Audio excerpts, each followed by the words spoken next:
Padahal setelah dicek kebenarannya, Imam Asy-Syafi'i dalam kitab Al-Ummnya maupun ulama-ulama Syafi'iyah di dalam semua kitab-kitab mereka seperti kitab I'anatul Talibin, Fathul Mu'in, Hasyatul Bajuri, Hasyatul Bujairami alal Khatib, Nihayatul Zain, Nihayatul Muhtaj, Munil Muhtaj, Al-Fiqhul Islami wa Adillatu, Al-Fatawal Kubra Al-Fiqhiyah karya daripada Imam Ibnu Hajar Al-Haytami, maupun dalam kitab-kitab mereka semua, contohnya seperti Yas'alunaka Fiddin wal Hayah, kemudian kitab Al-Azkar, Al-Majmu' Syarhul Muhadzab, semua menganjurkan umat Islam.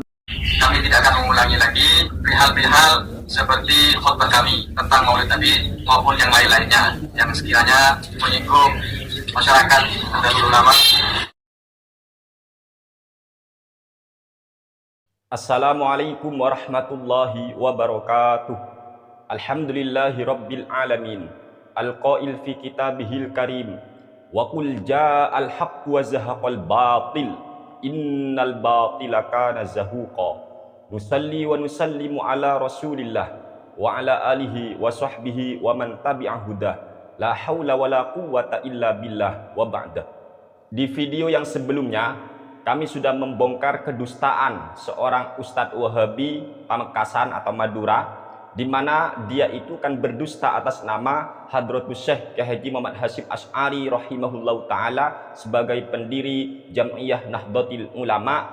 Katanya si Ustadz Kyai Haji Hasyim Asy'ari itu melarang keras acara perayaan Maulid Nabi, padahal jelas sekali dalam kitab beliau Hadratus Syekh Kyai Haji Muhammad Hasyim Asy'ari rahimahullahu taala sebagai pendiri Jam'iyah Nahdlatul Ulama sangat menganjurkan acara perayaan Maulid Nabi Muhammad sallallahu alaihi wasallam dalam kitab beliau yang bernama At-Tanbihatul Wajibat. Dan kami sudah bahas itu di video yang sebelumnya dan kami taruh linknya di deskripsi. Monggo bagi yang belum nonton silakan tonton bagaimana pandangan Hadratus Syekh Haji Muhammad Hasyim Asy'ari.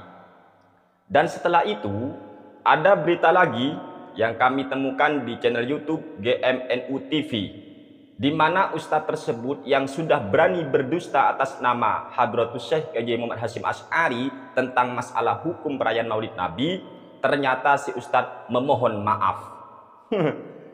Ini efek teman-teman. Efek kalau orang itu berdusta, maka suatu saat dusta atau kebohongannya akan tercium dan akan terbongkar. Dan yang sangat mengherankan bagi kami teman-teman adalah dia berdusta atas nama Hadratus Syekh, pendiri Nahdlatul Ulama, padahal dia itu sudah menasihati masyarakat untuk bertakwa kepada Allah, menjalankan perintah Allah, menjauhi larangan Allah, sedangkan dia sendiri di masjid lagi, pada waktu khutbah lagi dia berdusta atas nama ulama. Masa koyok ngene potongan-potongan Wahabi itu kalau tidak berdusta mereka itu gimana mulutnya? Apa seperti ini Ustadz? Yang saya kasihan umat ini adalah si Ustadz itu lagi berceramah, berkhutbah di masjid. Padahal sebagai umat Islam kita semua mengetahui masjid itu adalah tempat yang sangat mulia.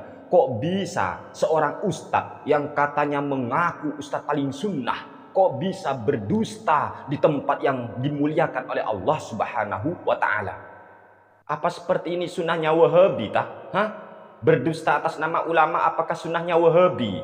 Yang satu berdusta atas nama pendiri NU, yang satu berdusta atas nama Imam Asy-Syafi'i, contoh Abu Haidar yang mengatakan Imam Asy-Syafi'i katanya dan ulama-ulama Syafi'iyah melarang keras, menentang keras ngaji Al-Quran di sisi kuburan. Padahal setelah dicek kebenarannya, Imam Asy-Syafi'i dalam kitab Al-Ummnya maupun ulama-ulama Syafi'iyah di dalam semua kitab-kitab mereka seperti kitab I'anatul Talibin, Fathul Mu'in, Hasyatul Bajuri, Hasyatul Bujairami alal Khatib, Nihayatul Zain, Nihayatul Muhtaj, Munil Muhtaj, Al-Fiqhul Islami wa Adillatu, Al-Fatawal Kubra Al-Fiqhiyah karya daripada Imam Ibnu Hajar Al-Haytami, maupun dalam kitab-kitab mereka semua, contohnya seperti Yas'alunaka Fiddin wal Hayah, kemudian kitab Al-Azkar, Al-Majmu' Syarhul Muhadzab, semua menganjurkan umat Islam yang berziarah untuk mengaji Al-Quran di sisi kuburan. Kok bisa Abu Haidar Al-Wahhabi berdusta atas nama Imam Asy-Syafi'i maupun ulama-ulama Syafi'iyah?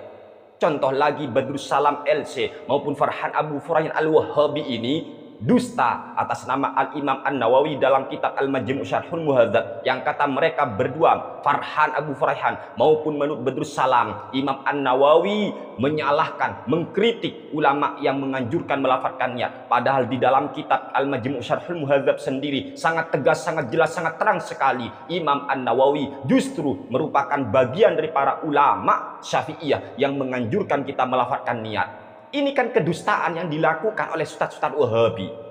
Apa seperti ini sunnahnya Wahabi? Berdusta? Ada lagi yang berdusta atas nama Syekh Izzuddin bin Abdissalam, yang mengatakan Syekh Izzuddin bin Abdissalam mengatakan bid'ah salaman ketika selesai sholat subuh maupun sholat asar.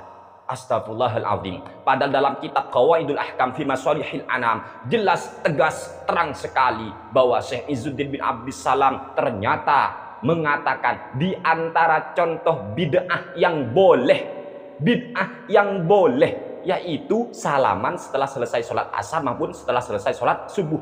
Kok bisa Ustadz Wahabi ini mengatakan, Syekh Izzuddin bin Abdissalam mengatakan bid'ah salaman setelah sholat asar maupun subuh, dan bid'ah bagi Wahabi itu sesat, rek.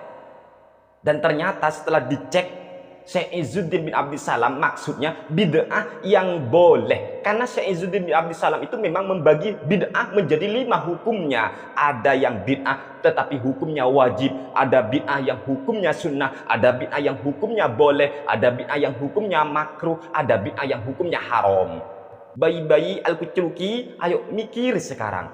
Kami kasihan kepada Anda terus-menerus dibohongi oleh sutat-sutat yang kalian anggap alim. Padahal mereka sebenarnya adalah orang-orang jahil yang sok paham tentang ilmu agama. Ada lagi sutat Wahabimu yang bernama Khalid Basalamah. Dia mengatakan bahwa menginjak kotoran kucing maka hukum wudhu Anda batal. Ini dari mana? Ada lagi ketika Khalid Basalamah itu mendapat pertanyaan, apakah sah wudhunya orang yang ketika berwudhu nyampe ngusap yang namanya kepala, dia hanya membasuh keningnya aja. Apa jawaban Khalid Basalamah? Sah wudhunya. Setahu saya sah, karena rukun wudhu itu hanya membasuh wajah dan membasuh tangan sampai siku saja. Selainnya itu hanya sunnah muakkadah. Na'udzubillah min dzalik. Padahal ulama sudah sepakat, di Al-Quran sendiri sudah terang benderang bahwa rukun-rukun wudhu diantaranya membasuh wajah, membasuh tangan sampai siku, mengusap kepala, membasuh kaki sampai mata kaki. Ini yang disepakati ulama. Ya Allah, piye kira? Astagfirullahaladzim. Kok bisa seperti ini?